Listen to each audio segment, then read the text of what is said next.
வெளிநாடுகளில் ஈர்க்கப்பட்ட முதலீடுகள் தொடர்பாக விடியா பொம்மை முதல்வர் வெள்ளை அறிக்கை வெளியிட வேண்டும். அதிமுக பொதுச் செயலாளர் எடப்பாடி கே பழனிசாமி வலியுறுத்தல். முதலமைச்சர் திரு ஸ்டாலின் அவர்கள் துபாய் சென்றார். என்ன முதலீடு கொண்டார் என்று இதுவரைக்கும் தெரியவில்லை. ஜப்பான், சிங்கப்பூர் சென்றார். பிறகு ஸ்பெயின் சென்றார். இப்பொழுது அமெரிக்கா சென்றிருக்கின்றார். எவ்வளவு எத்தனை தொழில் வருவதற்கு புரிந்துணர்வு ஒப்பந்தம் போட்டார், எவ்வளவு கோடி முதலீடு செய்யப்படுகிறது, எத்தனை பேருக்கு வேலை வாய்ப்பு பெற வேண்டும் என்பதற்காக வெள்ளை அறிக்கை வெளியிட வேண்டும் என்று நாங்கள் ஏற்கனவே சொன்னோம். இதுவரை வெள்ளை அறிக்கை விடலை. அசோக் நகர் அரசு மகளிர் பள்ளியில் மாற்றுத்திறனாளிகளை புண்படுத்தும் விதமாக பேசியது கண்டனத்திற்குரியது. விடியா அமைச்சர்களுடன் புகைப்படம் எடுத்துக்கொண்டு அரசின் செல்வாக்கால் மகாவிஷ்ணு வலம் வருவதாக அதிமுக பொதுச் செயலாளர் பேட்டி. மாற்றுத்திறனாளி அவரை ஏன் இப்படி சர்ச்சைக்குரிய கருத்துக்களை தெரிவிக்கிறார் என்று கேள்வி கேட்ட பொழுது அவரை மாற்றுத்திறனாளி என்று பார்க்காமல் அவரை கொச்சைப்படுத்தி இழிவுபடுத்தி பேசியிருக்கிறார். இது வன்மையாக கண்டிக்கத்தக்கது. இந்த நபர் அண்மையில் நீங்கள் பார்த்தீங்கன்னா அமைச்சரோட புகைப்படம் எடுத்திருக்கிறார். சர்ச்சைக்குரிய கருத்துக்களை தெரிவித்தவர். அதோடு இன்னும் சில அமைச்சரோடு புகைப்படம் எடுத்திருக்கிறார். இப்படிப்பட்டவர் அரசனுடைய செல்வாக்கின் காரணமாக பள்ளியிலே இப்படிப்பட்ட சர்ச்சைக்குரிய கருத்துக்களை தெரிவிப்பது கண்டனத்துக்குரியது என்பதை இந்த நேரத்தில் தெரிவிக்க விரும்புகின்றேன். தமிழகத்தில் விடியா திமுக ஆட்சியில் பெண்களுக்கு பாதுகாப்பு இல்லை. மாநிலம் முழுவதும் பாலியல் வன்கொடுமை சம்பவங்கள் அதிகரித்து வருவதாக அதிமுக பொதுச் செயலாளர் குற்றச்சாட்டு. விடியா திமுக ஆட்சியில் பெண்களுக்கு பாதுகாப்பில்லை, ஒட்டுமொத்த மக்களுக்கும் பாதுகாப்பில்லை. எங்கே பார்த்தாலும் கொலை, கொள்ளை, திருட்டு, வழிப்பிரிவு, பாலியல் வன்கொடுமை தொடர்ந்து நடைபெற்றுக் கொண்டிருக்கின்றன. நான் எப்பொழுது தொலைக்காட்சி நண்பர்களை சந்தித்தாலும் சரி, பத்திரிகை நண்பர்களை சந்திக்கின்ற பொழுதும் இதை அவ்வப்போது நடைபெறுகின்ற நிகழ்வுகளை சுட்டிக்காட்டி இந்த அரசுடைய கவனத்தை கொண்டு வந்து கொண்டிருக்கின்றேன். ரேஷன் கடைகளில் பாமாயில் பருப்பு இல்லாத போது கார்பந்தயம் தேவையா என விடியா அரசுக்கு அதிமுக பொதுச் செயலாளர் எடப்பாடி கே பழனிசாமி கேள்வி. கார்பந்தயத்தின் மூலம் மக்கள் வரிப்பணம் வீணடிக்கப்பட்டுள்ளதாக குற்றச்சாட்டு. சென்னை மத்திய பகுதியில் மக்கள் அதிக நடமாட்டம் உள்ள பகுதி, போக்குவரத்து நிறைந்த பகுதியில் இங்கே கார்பந்தயம் நடத்த வேண்டிய அவசியம் என்ன? எவ்வளவு ரூபாய் செலவு பண்ணியிருக்கிறீங்க? இதையெல்லாம் மக்களுடைய பணம் வீணடிக்கப்படுகிறது. மக்களுக்கு எவ்வளோ பிரச்சனை இருக்குது. இன்றைக்கி அம்மா உணவகத்தில் தரமான உணவு கொடுக்க முடியல. இந்த பணத்தையெல்லாம் அந்த ஏழை மக்கள் வயிறார உணவு உண்ணுவதற்கு, தரமான உணவு கிடைப்பதற்கு இந்த பணத்தை பயன்படுத்தலாம். ரேஷன் கடையில் முழுமையாக பொருள் கிடைக்கல. அந்த 5-6 மாத காலமாக குறிப்பிட்ட நேரத்தில் ரேஷன் கடையில் பொருள் வழங்கிட்டு இருந்தோம். அம்மாவுடைய அரசாங்கம் இருக்கின்ற பொழுது இந்த ஆட்சி வந்த பிறகு ஏழை மக்கள் நியாய விலை கடைக்கு சென்று பருப்போ அல்லது எண்ணெயோ வாங்குகின்ற நிலை இருந்தது. அதையெல்லாம் இந்த ஆட்சிக்கு வந்த பிறகு இந்த ஒரு 5-6 மாத காலத்திலே முழுமையாக கிடைக்கல. இலங்கை சிறையில் உள்ள தமிழக மீனவர்களை உடனே விடுவிக்க நடவடிக்கை எடுக்க வேண்டும். மத்திய மாநில அரசுகளுக்கு அதிமுக பொதுச் செயலாளர் வலியுறுத்தல். ஒட்டப்பிடாரம் பகுதி, தூத்துக்குடி மாவட்டம் ஒட்டப்பிடாரம் பகுதியிலிருந்து 2 படகில் இன்றைக்கு மீன் பிடிக்க சென்ற அந்த மீனவர்கள் சுமார் 22 பேர் இலங்கை கடற்படையால் கைது செய்யப்பட்டு அவர்கள் நீதிமன்றத்தில் நிறுத்தப்பட்டிருக்கின்றார்கள். அதில் 12 பேர்களுக்கு தலா 42 லட்சம் ரூபாய் அபராதம் விதித்திருக்கின்றார்கள். இந்த அபராதத்தை கட்டத்தை 6 மாதம் சிறை தண்டனை என்று அறிவித்திருக்கின்றார்கள். இங்கே இருக்கின்ற மீனவர்கள் அவர்களை விடுவிக்க மத்திய மாநில அரசுக்கு தொடர்ந்து கோரிக்கை வைத்துக் கொண்டிருக்கின்றார்கள். அந்த கோரிக்கையை மத்திய மாநில அரசு இதுவரை நிறைவேற்றப்படவில்லை. தியாகி இமானுவேல் சேகரனின் 67வது நினைவு நாளில் அவரது நினைவிடத்தில் அதிமுக சார்பில் மரியாதை செலுத்தப்படும் என அதிமுக பொதுச் செயலாளர் எடப்பாடி கே பழனிசாமி அறிவிப்பு. முன்னாள் அமைச்சர்கள் RB உதயகுமார், அன்வர் ராஜா உள்ளிட்ட கழக நிர்வாகிகள் மரியாதை செலுத்துவார்கள் என அறிவிப்பு. தஞ்சாவூர் மாவட்டம் பூதலூரில் பெண் பாலியல் பலாத்காரம் செய்யப்பட்ட சம்பவத்துக்கு எதிர்க்கட்சித் தலைவர் எடப்பாடி கே பழனிசாமி கடும் கண்டனம். விடியா திமுக ஆட்சியில் பெண்கள் நடமாடவே முடியாத அளவுக்கு பாதுகாப்பு கொஞ்சமும் இல்லாத நிலை இருப்பதை தொடர்ச்சியாக சுட்டிக்காட்டியும் விடியா அரசு நடவடிக்கை எடுக்கவில்லை என விமர்சனம். ஒரத்தநாட்டில் கடந்த மாதம் சாலையில் நடந்து கொண்டிருந்த பெண் ஒருவர் 6 பேர் கொண்ட மர்ம கும்பலால் பாலியல் வன்கொடுமைக்கு ஆளாக்கப்பட்டதை சுட்டிக்காட்டிய எதிர்க்கட்சித் தலைவர் ஒரத்தநாடு சம்பவத்தில் குற்றவாளிகள் மீது கடும் நடவடிக்கை எடுத்திருந்தால் இப்போது பூதலூர் வன்கொடுமையை தடுத்திருக்க முடியும் என காட்டம். மூக்கையா தேவரின் 45வது நினைவு நாளில் கல்வி தந்தையை போற்றி வணங்குகிறேன் என நினைவு கூர்ந்த அதிமுக பொதுச்செயலாளர் எடப்பாடி கே பழனிசாமி கச்சத்தீவு இலங்கைக்கு காங்கிரஸ் அரசால் தாரை வார்க்கப்பட்ட போது நாடாளுமன்றத்தில் எதிர்ப்பு குரல் கொடுத்து வரலாற்று சிறப்புமிக்க உரையை ஆற்றிய பெருமைக்குரியவர் என புகழாரம்.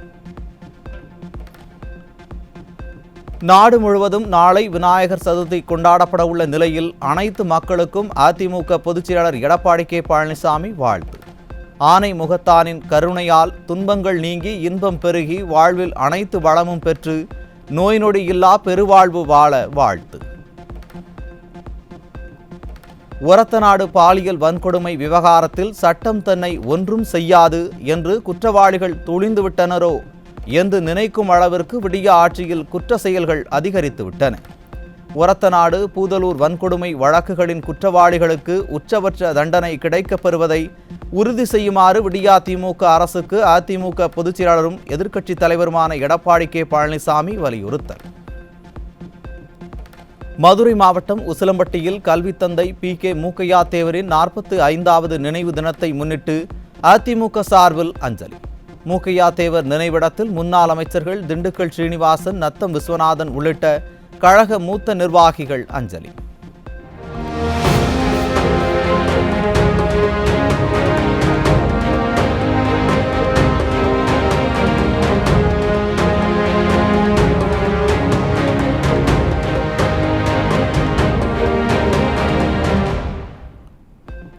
இந்தியாவில் தொழில் தொடங்க ஏதுவான மாநிலங்களில் பட்டியலில் முதலிடம் பிடித்த கேரளா, பட்டியலில் இடம்பெறாத தமிழகம். 10 ஆண்டுகால அதிமுக ஆட்சியில் தொழில்துறையில் நாட்டிலேயே முதன்மை மாநிலமாக விளங்கிய தமிழகம் பட்டியலிலேயே இடம்பெறாத அவலம். தமிழகத்தில் தொழில்துறைக்கு மூடுவிழா நடத்திவிட்டு அமெரிக்கா சென்றுள்ள பொம்மை முதல்வர். உள்ளூரில் ஓனான் பிடிக்க முடியாதவர்கள் வெளிநாட்டில் உடும்பு பிடிக்க செல்வதா என மக்கள் கேள்வி. சென்னையில் கூவமாற்றில் கொட்டப்பட்டுள்ள கட்டிட இடிபாடுகளை வரும் 30ஆம் தேதிக்குள் அகற்ற தேசிய நெடுஞ்சாலை ஆணையம் உத்தரவு. பருவமழை தொடங்கிவிட்ட நிலையில் கூவத்தை முறையாக தூர்வாராத விடியா மாடல் அரசால் சென்னை மாநகரம் வெள்ளத்தில் மிதக்கும் அபாயம். சென்னை நந்தனம் அருகே உள்ள சிஐடி நகரில் உள்ள குப்பை தொட்டியில் பெண் குழந்தை கண்டெடுக்கப்பட்ட சம்பவத்தால் பரபரப்பு. தொட்டில் குழந்தை திட்டத்தை கைவிட்டதால் விடிய ஆட்சியில் குப்பைகளில் வீசப்படும் பச்சிளம் குழந்தைகள். தமிழகம் முழுவதும் டாஸ்மாக் கடைகளில் எம்ஆர்பி விலையை விட கூடுதல் விலைக்கு மதுபானங்களை விற்ற 160 டாஸ்மாக் ஊழியர்கள் பணியிடை நீக்கம். அனைத்து கடைகளிலும் 10 ரூபாய் அதிகம் வாங்குவதாக குடிமகன்கள் புகார் அளித்த போதும் 160 பேரை மட்டும் நீக்கி விடிய அரசு கண் துடைப்பு நாடகம். சிவகங்கை மாவட்டம் திருப்புவனம் அருகே மின்தடையால் கிராம மக்கள் கடும் அவதி. விடிய ஆட்சியில் மின்வாரியத்தின் அலட்சியமே காரணம் என மக்கள் குற்றச்சாட்டு. தமிழக பல்கலைக்கழகங்களில் செயற்கை நுண்ணறிவியல் தொழில்நுட்பம் மூலம் விடைத்தாள்களை மதிப்பீடு செய்ய திட்டம். செயற்கை நுண்ணறிவியல் தொழில்நுட்பம் விடைத்தாளை முறையாக திருத்துமா என மாணவர்கள் மத்தியில் சந்தேகம்.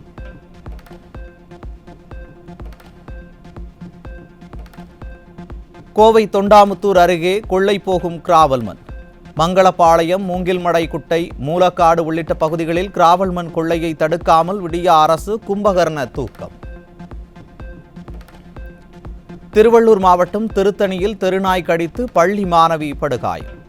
கார் பந்தயத்தின் போது நாய்களை பிடிப்பதில் அக்கறை காட்டிய விடிய அரசு மக்கள் நலனுக்காக நாய்களை பிடிக்காதது ஏன் என மக்கள் கேள்வி. வேலூர் மாவட்டம் குடியாத்தம் அருகே தனியார் நர்சிங் கல்லூரி மாணவிக்கு பாலியல் தொல்லை கொடுத்த அரசு மருத்துவர் சிக்கினார். விடிய ஆட்சியில் பள்ளி மற்றும் கல்லூரிகளில் பாலியல் தொல்லை சம்பவங்கள் நாளுக்கு நாள் அதிகரித்து வருவதாக பெற்றோர் வேதனை. தஞ்சாவூர் மாவட்டம் பூதலூர் அருகே பெண்ணை பாலியல் வன்கொடுமை செய்த 2 சிக்கினர். விடியா திமுக ஆட்சியில் பெண்களுக்கு பாதுகாப்பு இல்லா அவலம்.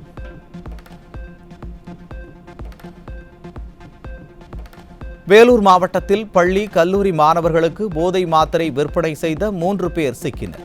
விடிய ஆட்சியில் மாணவர்கள் மத்தியில் போதை பழக்கம் அதிகரித்து வருவதால் பெற்றோர்கள் வேதனை.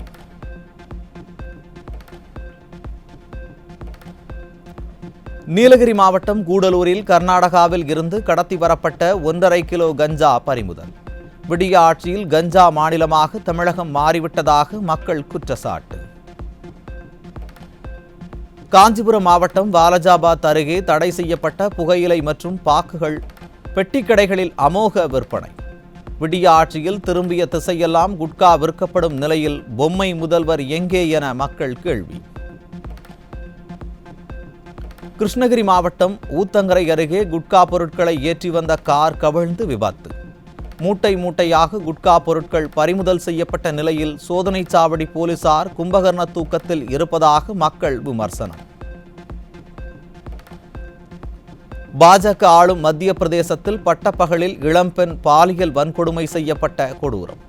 பாலியல் வன்கொடுமை செய்யப்பட்ட சம்பவத்தை வீடியோ எடுத்து உச்சக்கட்ட அராஜகம். பாரிஸ் பாராலிம்பிக் போட்டியில் இந்தியாவுக்கு மேலும் ஒரு தங்கம். ஆடவர் உயரம் தாண்டுதலில் இந்திய வீரர் பிரவீன்குமார் 2.8 மீட்டர் உயரம் தாண்டி தங்கம் வென்று அசத்தல். பாஜக முன்னாள் எம்பி பிரிஜ்பூஷன் மீது பாலியல் தொல்லை அளித்ததாக கூறி நீதிக்காக போராடிய மல்யுத்த வீராங்கனை வினேஷ் போகத் காங்கிரஸில் சேர்ந்தார். காங்கிரஸ் கட்சியில் சேர்ந்த வினேஷ் போகத், பஜ்ரங் புனியா ஆகியோர் ஹரியானா சட்டசபை தேர்தலில் போட்டியிட உள்ளதாக தகவல்.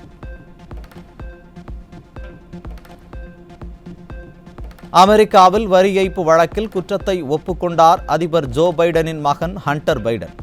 25 ஆண்டுகள் சிறை தண்டனை மற்றும் 2 கோடி ரூபாய் அபராதம் விதிக்கப்படலாம் என தகவல்.